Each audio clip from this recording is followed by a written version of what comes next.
My name is Naomi Carter, and I never thought a hotel front desk would be the place my marriage ended. One question, asked out loud in front of strangers, blew apart 12 years of trust and exposed a life I was never meant to see. If you've ever felt something was off but stayed quiet, this story is for you. Tell me where you're watching from, and hit subscribe before we begin. I didn't plan to go to the hotel. That's the part people never understand later when they ask why I was there. I wasn't suspicious. I wasn't tracking him. I wasn't following some instinct. I was doing what I always did, cleaning up behind him. Michael left in a rush that morning, tie crooked, phone pressed to his ear, already halfway gone. Somewhere between the kitchen counter and the garage door, he forgot a slim black folder. No label, no notes. Just the one thing he'd called non-negotiable the night before. "Those papers can't wait," he'd said. "If I don't have them, the whole meeting's a mess." So I drove.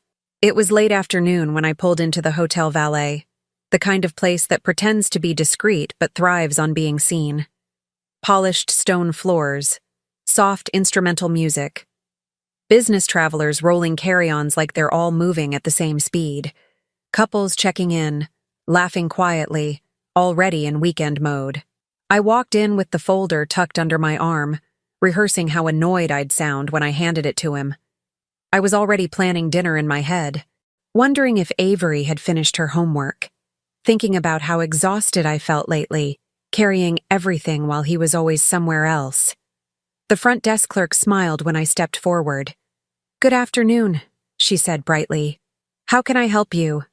"I'm here to drop something off for my husband," I said, placing the folder on the counter. "Michael Carter. He checked in earlier." Her fingers paused over the keyboard. She looked up at me again. Same smile, slightly tighter now. "I just need to confirm," she said, lowering her voice a notch. "Are you the first wife or the second wife?" The world didn't explode. It didn't go quiet either. It tilted. For a second, I thought I'd misheard her, that my brain had scrambled the words. First, second, wife. Those words didn't belong together. Not in my life, not out loud, not here. "I'm sorry," I said. She glanced at the screen, then back at me, confusion flickering across her face like she was suddenly aware she'd stepped into something she couldn't step back out of. "He checked in with another woman," she said carefully. "Earlier today. She identified herself as his wife. We just need to make sure our records are accurate." There were people behind me. I could feel them now, waiting, watching, pretending not to listen while listening to every word. A man shifted his suitcase. Someone coughed. A woman across the lobby stared openly. My heart didn't race. It dropped. Not emotionally, physically. Like gravity had grabbed it and pulled it straight down into my chest. "I'm his wife," I said. The clerk's eyes widened. "Oh," she said. "Then, I'm very sorry. Which room?" I asked. She hesitated. "I can't." "Which room?" I repeated, my voice steady enough to scare even me. She typed quickly, shoulders tight, then slid a key sleeve halfway toward me and stopped. Her manager appeared beside her like he'd been summoned by tension alone. "Ma'am," he said, polite and firm. "What seems to be the issue?" "I'm delivering something to my husband," I said. "Apparently to the room he's sharing with another woman." The manager looked at the screen, then at me, then briefly at the growing audience in the lobby. "I'm afraid we can't allow—" "I don't need to go up," I said. "I just need him to come down." He studied my face, maybe expecting hysteria. Tears. A scene. I gave him nothing. After a moment, he nodded. "I'll call the room." The wait was short, painfully short. Michael walked into the lobby 5 minutes later.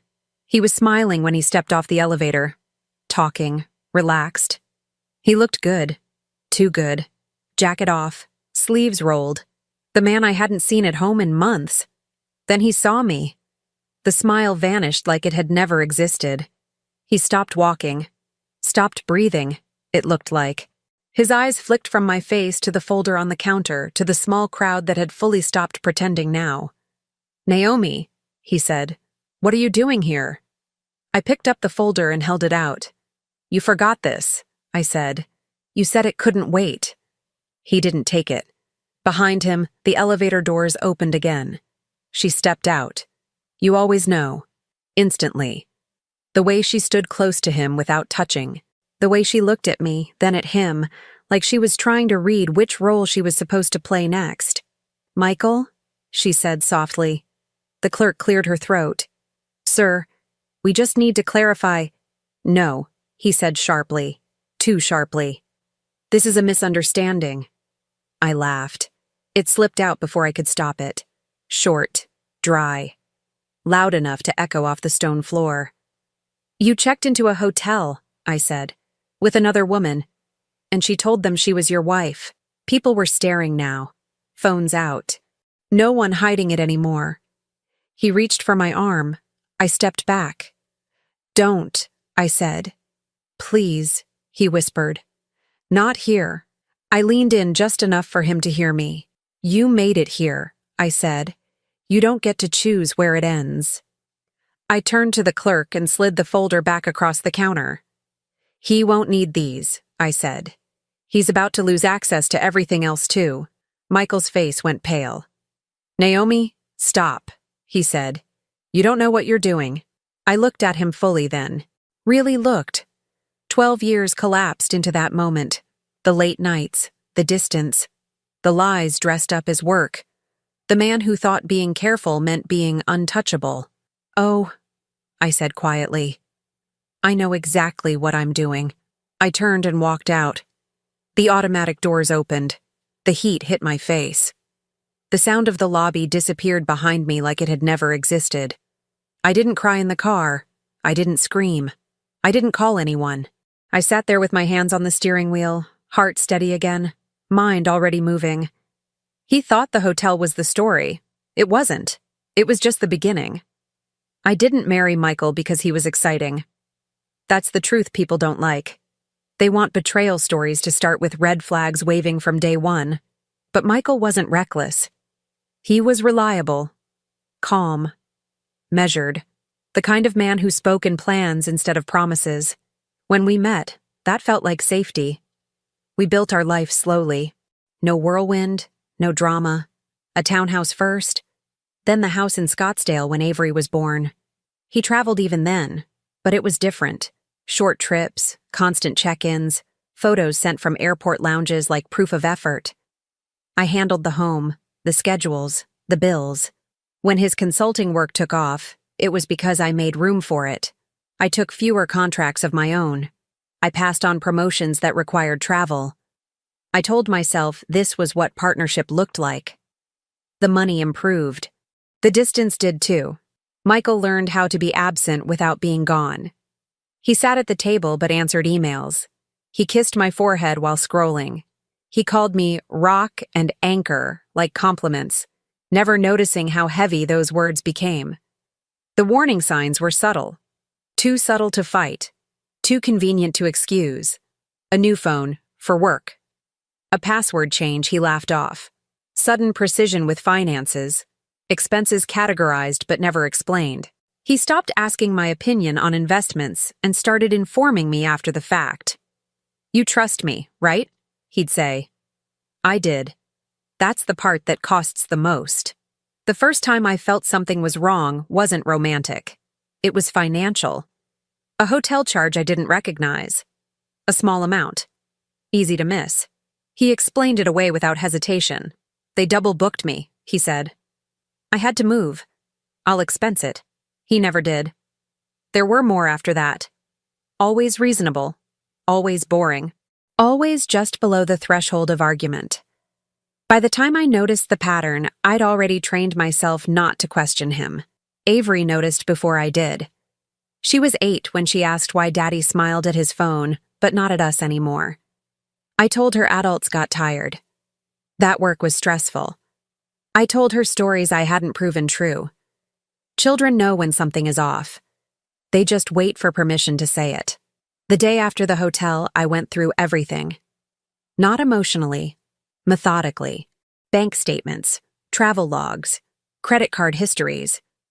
I printed timelines like evidence because that's what they were. The affair wasn't impulsive. It was maintained, funded, scheduled. The other woman wasn't an accident. She was a line item. I found messages saved under a contact name I didn't recognize. Polite, familiar, intimate in a way that bypassed romance and went straight to logistics. Flights coordinated, rooms booked, excuses rehearsed. And beneath it all, a quiet certainty on his part that I would never look closely enough to see. That night, my friend Leah came over after I put Avery to bed. I didn't tell her everything. I showed her the hotel charge, the messages, the dates. She didn't ask questions. She didn't soften her voice. She said, "Naomi, this isn't a mistake. This is a second life." Hearing it out loud changed something in me. It removed the last place where doubt could hide. Still, the worst confirmation came from Avery. She sat beside me on the couch 2 days later, drawing absent-mindedly, coloring outside the lines like her hands were elsewhere. "Mom?" she said. "Yes? Is Daddy mad at us?" "No," I said automatically. She shrugged. "He's nicer to someone else." I didn't move. "What do you mean?" She hesitated, then spoke like she'd been waiting. "When he FaceTimes sometimes, he goes into the car," she said.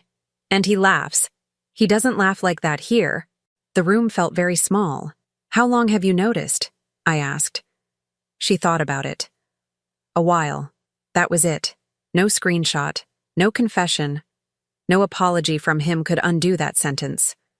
A child doesn't imagine patterns. They observe them. The stakes snapped into focus after that. This wasn't just my marriage. It was Avery's sense of safety. It was the house she slept in. The future I'd built assuming honesty was the foundation. And financially, the damage was already real. Joint accounts, shared assets, property tied to his income. I realized how exposed I'd allowed myself to become, how much trust I'd converted into vulnerability. I could have confronted him then. I didn't. Because confrontation is loud and temporary, and Michael thrived in noise. He explained. He deflected. He exhausted people until they gave up. I wasn't giving him that. Instead, I made a decision that night while Avery slept down the hall, door crack the way she liked it. I would stop reacting. I would start ending things. He didn't know it yet, but the marriage was already over. The only question left was how cleanly I could dismantle the life he thought he controlled.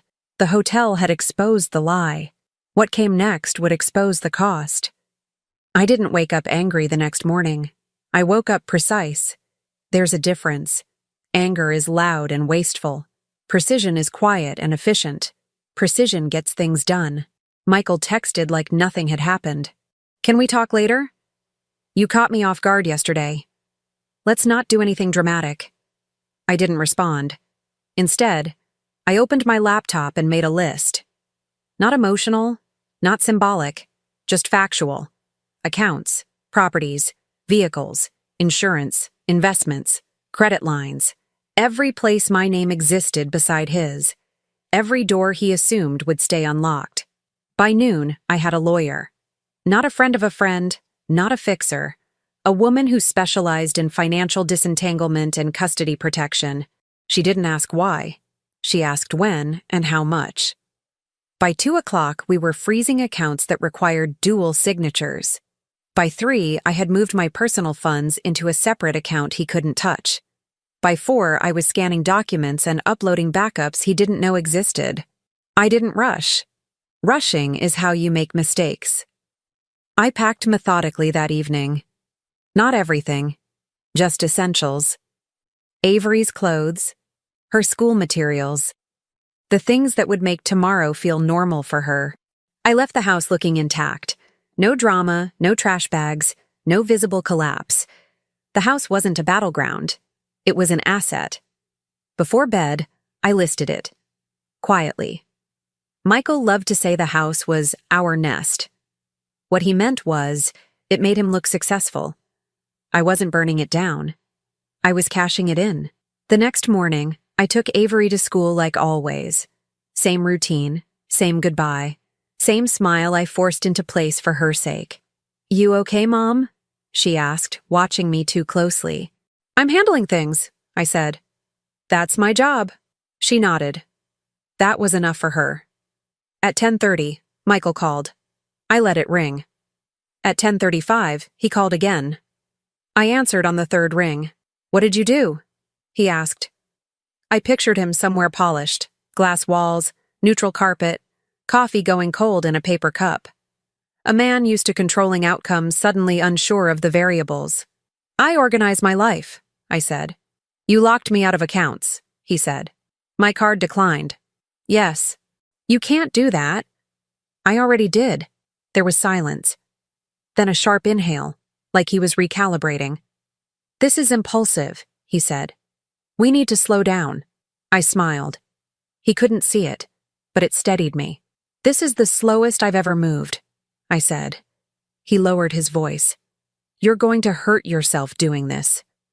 I thought of Avery, of her quiet observation, of the laugh he saved for someone else. "No," I said. "I'm preventing further damage. You're overreacting." That word, the oldest one in the book. "I found the messages," I said calmly. "The travel history, the hotel charges. I'm not confused, Michael. I'm finished." His breath hitched. "You went through my phone?" "You went through our marriage," I said. "Don't pretend privacy matters now." By noon, he showed up at the house. I wasn't there. He called again. Left a voicemail this time. His voice cracked in places he didn't realize. "Naomi, this is getting out of hand. We can fix this. I just need you to stop." I didn't stop. By 3, he learned the house was listed. By 4, his lawyer called mine. By 5, he realized the version of me that waited, explained, and absorbed had disappeared. That evening, he finally texted something honest. "I didn't think you'd do this." I stared at the screen for a long moment. Then I typed back, "That's why this is working." I put the phone down. I wasn't chasing revenge yet. I was building momentum. And Michael had just discovered what it felt like to be behind. The fallout didn't arrive all at once. It crept in through inconveniences, awkward silences, doors that used to open without effort suddenly refusing to move. Michael lost access to money first. Not dramatically. No alarms, no headlines, just friction. His expense account flagged. His personal card declined again, this time in front of a client. He called his bank. They told him to call me. That was new. He showed up at the house that night like he still belonged there. Stood in the driveway staring at the "for sale" sign as if it were a personal insult. "This is humiliating," he said when I opened the door. "You humiliated yourself," I replied. He stepped inside anyway, looking around like he expected things to be missing. They weren't. The house looked the same. That unsettled him more than chaos would have. "You're turning everyone against me," he said. "I haven't spoken to anyone," I said. "People are noticing on their own." And they were. His brother stopped returning calls. His parents suddenly needed time to process. Invitations disappeared, lunches canceled, meetings postponed. Reputation doesn't collapse in public first. It dissolves privately. The other woman learned quickly that her position wasn't protected. She called him crying after her credit card was declined at a boutique he'd taken her to before. The apartment he helped her secure suddenly became her responsibility alone. Promises that felt solid when they were funded evaporated the moment money tightened. She wasn't loyal. She was leased. Our social circle reacted in stages. Some reached out to me quietly. Coffee offers. Just checking in texts that said everything without saying anything. Others avoided me entirely, afraid proximity meant involvement. I didn't chase anyone. People reveal themselves when pressure rises. Avery noticed the change before Michael did. He tried to pick her up from school on a day that wasn't his. The office called me. I told them no. That night, she asked why Daddy was calling so much. "Because he's uncomfortable," I said. "And he's not used to that." She considered this, then nodded. Michael wasn't uncomfortable. He was panicking. He called my lawyer. emailed me long messages about working this out privately, left voicemails where his tone swung between authority and pleading, sometimes in the same sentence. "This is bad for my image," he said in one. "You're being unreasonable." I deleted it. Then came the first real crack. A mutual friend, someone who'd known Michael longer than I had, called him out in public. Nothing loud, nothing dramatic, just a casual comment at a gathering he thought was safe. "So," the friend said, loud enough for others to hear, "which hotel was it again?" Michael laughed too fast, too long. The room shifted. That night, he called me 10 times. I answered once. "Make this stop," he said. "Please." I imagined him alone somewhere neutral. Hotel room, corporate rental, the spaces between lives. I imagined how heavy silence must feel when it's earned. "You can't undo exposure," I said. "You can only survive it." He swallowed hard. "I made a mistake." "No," I said. "You made a system." Silence stretched between us. "Tell me what you want," he said finally. I thought about that. "I want you to understand," I said, "that nothing you do next changes what I'm doing." He exhaled like he'd been holding his breath for days. "You're really doing this," he said. "Yes. I don't recognize you." "That's because you never saw me clearly," I replied. He showed up unannounced the next afternoon while Avery was at school. This time he didn't come in angry. He came in small. "I can explain everything," he said. "I know," I replied. "That's why I'm not listening." He stood there, hands empty, voice stripped of confidence. For the first time, he wasn't managing optics. He was facing consequence. And he hated how calm I was. As he left, he turned back once more. "You don't have to destroy me," he said. I didn't answer, because destruction wasn't the goal. Accountability was, and it had only just begun. The second confrontation didn't happen by accident. It happened because Michael still believed appearances could save him. He invited me to dinner. Not privately. Not quietly. He chose a high-end restaurant in Old Town Scottsdale, the kind of place where deals were whispered over linen tablecloths and reputations were currency. He framed it as closure, as being adults, as doing this with dignity. What he really wanted was witnesses, people who still knew his name, who still nodded when he walked in. I agreed. Not because I needed closure, because I understood timing. I arrived early, sat at the bar, ordered water, watched the room fill. Familiar faces trickled in, colleagues, acquaintances, couples who'd been in our orbit for years. I caught the glances when they recognized me, the pauses, the recalculations. Michael arrived 10 minutes late, already flustered, scanning the room like he was checking exits. He smiled when he saw me, relief flashing across his face as if my presence alone meant safety. "You look good," he said, sliding into the seat across from me. "So do you," I replied. He relaxed slightly. "Mistake." The hostess led us to a central table, not tucked away, visible from everywhere. Michael didn't object. He never did when he thought optics were working in his favor. We hadn't ordered yet when she appeared. The other woman. I didn't know she'd come, but the moment I saw her hesitation at the edge of the dining room, I knew Michael had invited her too. He'd told himself it was brave, transparent, progressive. She stood there holding her phone like a shield, eyes darting between us.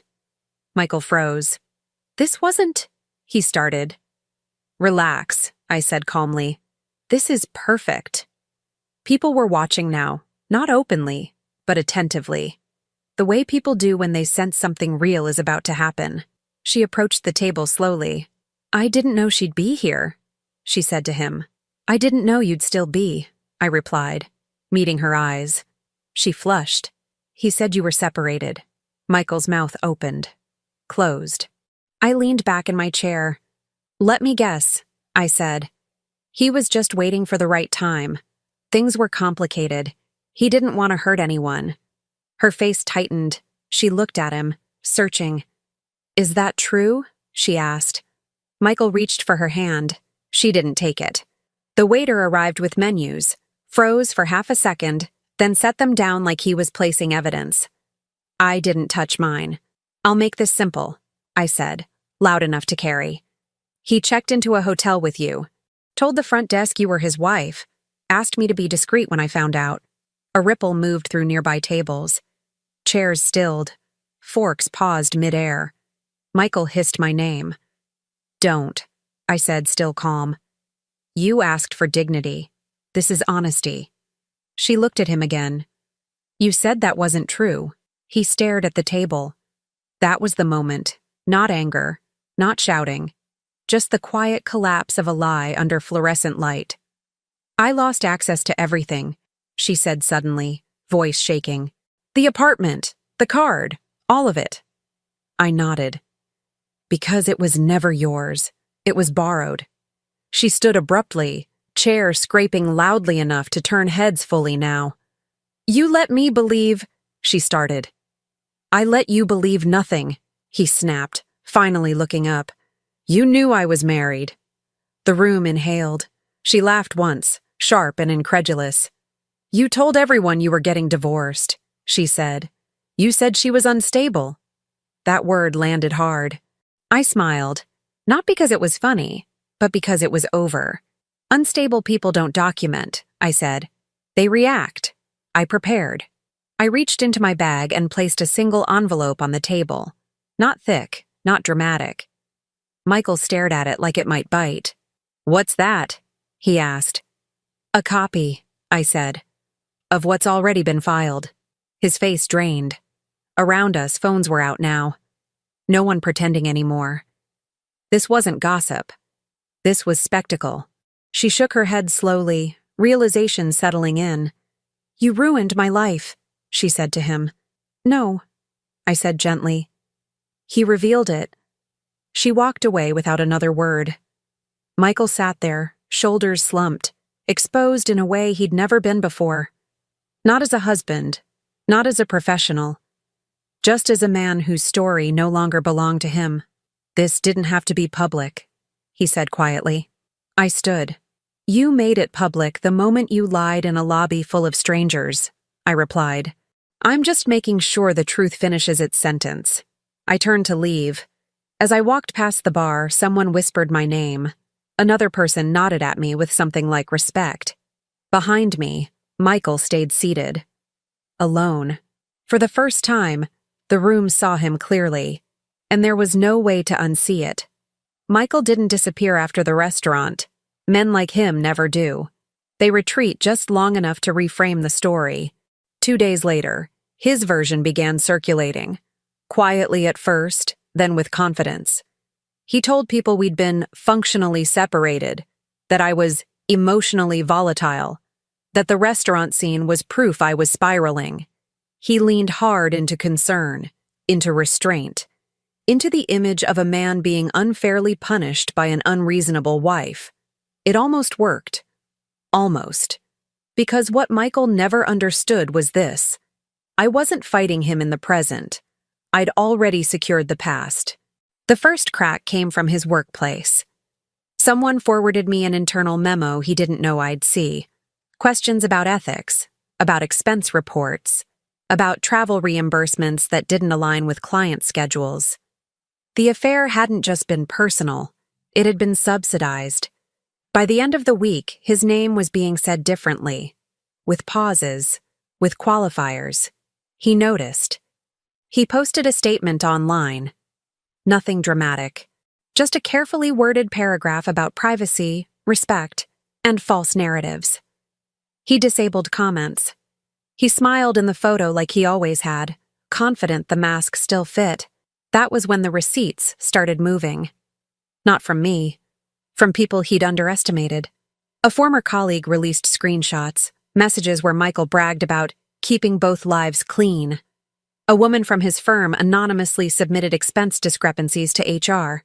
Someone leaked the hotel loyalty account showing overlapping stays, duplicate bookings, dates that matched conferences he'd never attended.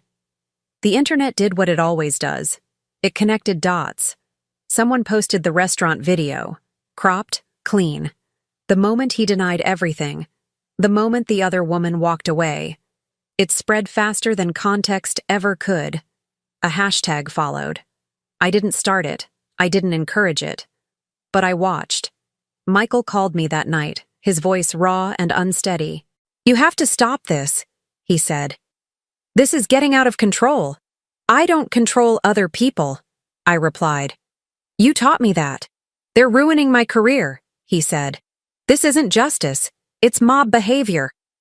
I thought about Avery, about how carefully I'd shielded her, about how quietly I'd moved. "This is accountability," I said. "It just happens to be loud." He hung up. The next morning, his firm announced he was being placed on indefinite leave pending investigation. No accusations. Just procedure. But procedure is how power drains. The other woman resurfaced online too, not defending him, defending herself. She posted messages, tried to reframe herself as misled, victimized, trapped. The problem was timing. Her posts didn't contradict mine. They confirmed them. Every attempt to save face added another layer of proof. Every denial created demand for more evidence. People who'd once admired Michael now dissected him with precision. Not cruelty, curiosity. That's what destroyed him. He tried one last pivot, a long email sent to friends, family, colleagues. Apologetic, vague, carefully centered on growth and reflection. He asked for grace, for understanding, for privacy. Someone leaked that too. By the weekend, his name was no longer attached to achievement. It was shorthand, a cautionary tale. Michael showed up at my door that Sunday afternoon. He looked smaller, thinner, like gravity had finally found him. "They won't stop," he said. "No matter what I say." I crossed my arms. Didn't invite him in. "Because it's not about you anymore," I said. "It's about what you represent." He swallowed.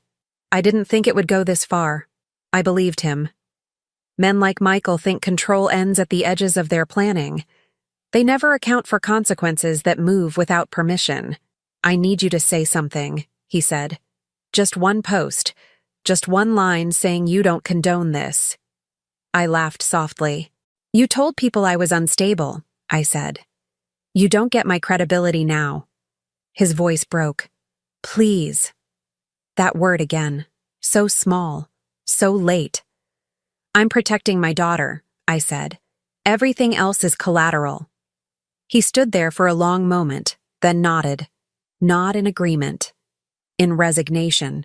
When he left, I locked the door and turned my phone off. By Monday, the investigation expanded.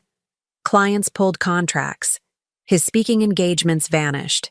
Invitations evaporated. The narrative had inverted completely. Michael wasn't misunderstood. He was documented. The final blow came quietly.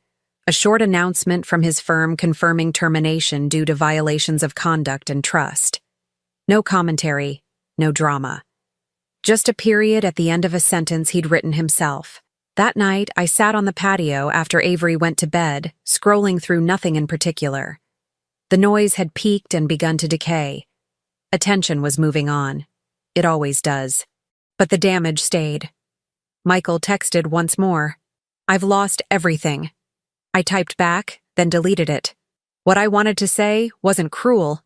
It was accurate. You don't lose what was never truly yours. I put the phone down. The exposure phase was over.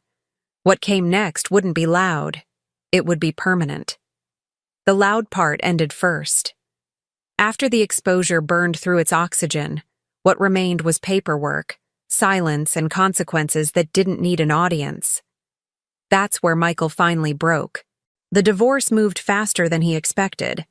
Not because I rushed it, but because I had prepared for it long before he realized it was real.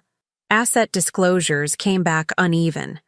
Accounts he'd assumed were invisible surfaced cleanly on spreadsheets. Transfers that once felt small now looked intentional when lined up in sequence. The judge didn't need drama. She needed numbers. And the numbers spoke clearly. The house sold within 3 weeks. Not for what Michael thought it was worth, for what the market said it was worth. Equity split in my favor after forensic accounting uncovered how much marital money had been redirected without my consent. His lawyer tried to negotiate tone. Mine negotiated facts. Custody was never a spectacle.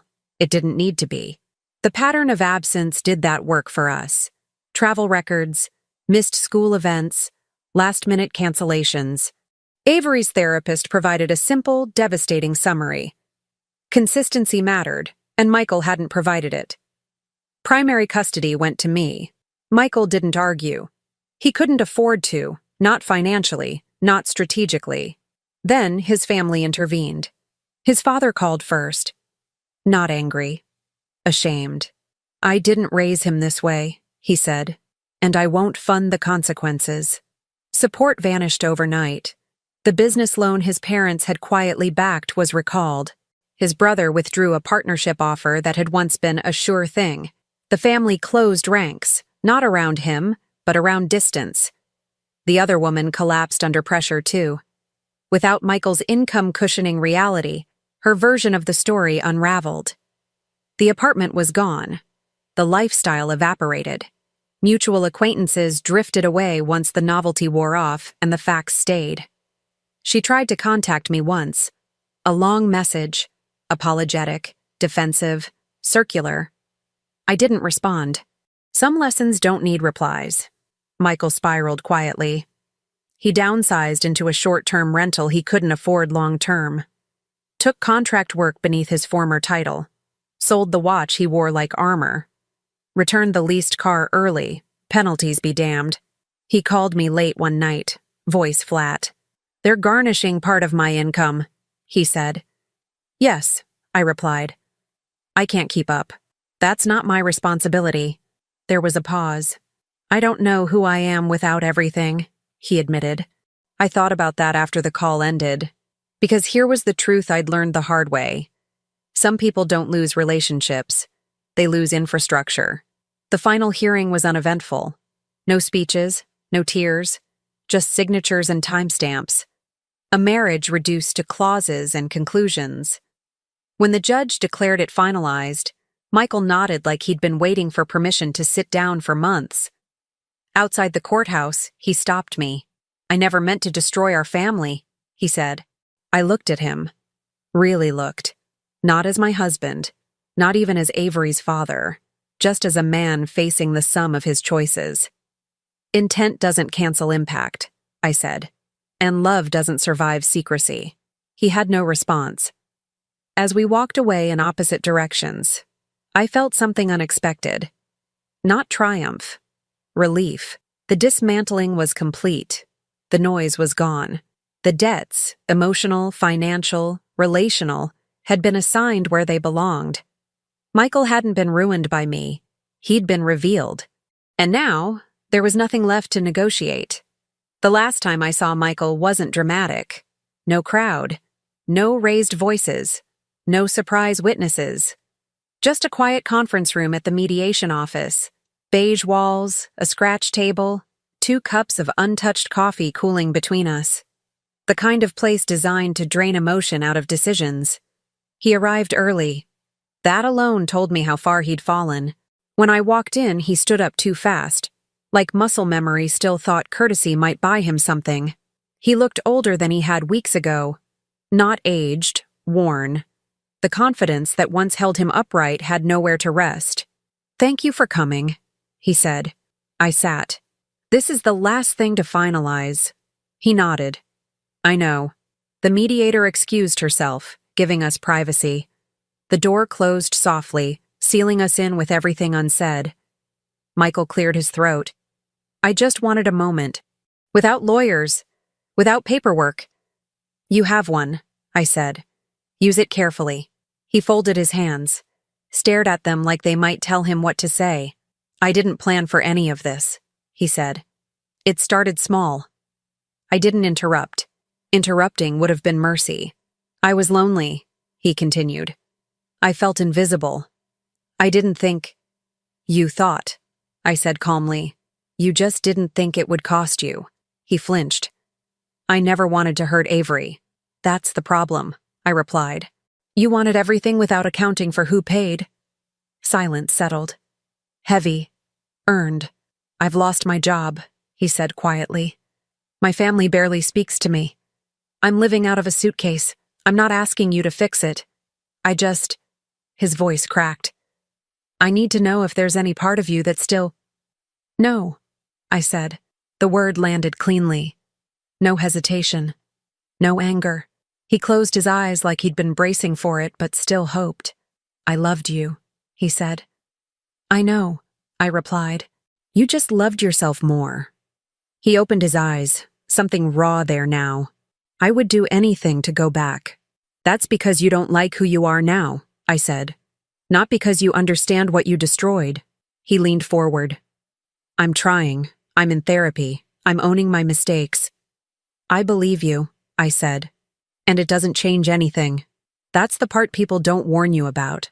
How strange it feels to mean it. I'm not punishing you, I continued. I'm protecting what's left of me. He swallowed hard. What about forgiveness? I considered that. Forgiveness isn't access, I said. And it's not reconciliation. It's something I might do quietly one day for myself. You don't get to request it like a favor. He nodded slowly. I don't recognize you anymore. I finally do, I said. He looked up, desperate now. Can we at least agree to be friendly? For Avery? I softened, just a fraction. Not for him. For her. We will be respectful, I said. We will be civil. We will communicate through the structure in place. But we will not be friends. Why? He asked. Why can't we just reset? Because resets are for accidents, I said. This was a pattern. He leaned back, defeated. I miss our life, he said. No, I replied gently. You miss the version of it that asked nothing of you. The door opened then.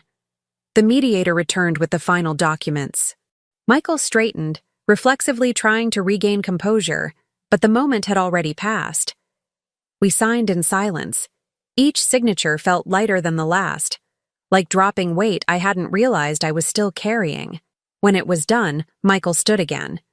This is really it, he said. Yes. He hesitated. Do you hate me? I looked at him, truly looked. At the man who had once been my husband, the man who had gambled his life on secrecy and lost. No, I said. I don't feel enough about you to hate you. That one hurt him. I could tell. Hate would have meant relevance. We walked out together into the parking lot. Sunlight sharp and unforgiving. The world continuing, indifferent. He stopped beside his car. Older model now. Dented bumper. No shine. I hope you're happy, he said. I am becoming myself again, I replied. That's better. He nodded once, eyes glossy. Goodbye, Naomi. I paused, hand on my car door. Goodbye, Michael. I didn't watch him leave. I got in, adjusted the mirror, and drove forward without looking back. Some endings don't need witnesses. They just need resolve. A year later, my life doesn't look dramatic. That's how I know it's real. The mornings are quiet. Avery eats breakfast at the kitchen counter in the new house, smaller, brighter, chosen deliberately. She talks more now, laughs easily. Her shoulders don't tense when her phone buzzes or when a car pulls into the driveway unexpectedly. Children don't need explanations when stability returns. They feel it. So do I. Work steadied first. Without the constant background noise of managing someone else's chaos, I focused. Projects closed cleanly. Promotions followed. Not because I chased them, but because I was finally present enough to accept them without apology. Money stopped feeling like leverage and started feeling like security again. Bills were boring. Savings grew quietly. I slept better knowing every account was transparent. Every decision mine. Michael faded faster than I expected. Not in a tragic way. In an ordinary one. He showed up late to custody exchanges. Forgot details Avery never did. He stopped trying to explain himself and started saying less. His texts became shorter, less confident, eventually procedural. I heard through others that he'd moved again, that he'd taken contract work far from Scottsdale, that people no longer lowered their voices when they mentioned his name. No one asked me how I felt about that, which was its own kind of mercy. Avery asked once, months after everything settled, if I was sad we didn't have a normal family anymore. I told her the truth. We do, I said. It just looks different than before. She thought about it, then smiled. I like this one better. So did I. There were moments, rare, quiet ones, when memory tried to sneak in. Not longing. Habit. The echo of a life I'd outgrown before I realized it no longer fit. But the echo never stayed. Because freedom is louder than nostalgia when you finally earn it. I didn't rebuild by proving anything. I rebuilt by removing what didn't belong. By choosing peace over performance. By understanding that betrayal doesn't always arrive to break you. It arrives to release you from something that was already costing too much. The hotel lobby used to replay in my head. The clerk's voice. The pause. The public exposure. Now it feels distant, not painful. Just instructive. That moment didn't end my marriage. It ended my denial. Michael once asked if I ever missed him. The answer was simple. I missed who I was before I started shrinking to accommodate his lies. I don't miss that anymore. I don't warn women. I don't preach. I don't perform strength online or rewrite the story for sympathy. I live well. And that, it turns out, is the most permanent form of closure. Because betrayal only has power when it defines you. Once it doesn't, you're free. Thank you for staying with me until the end.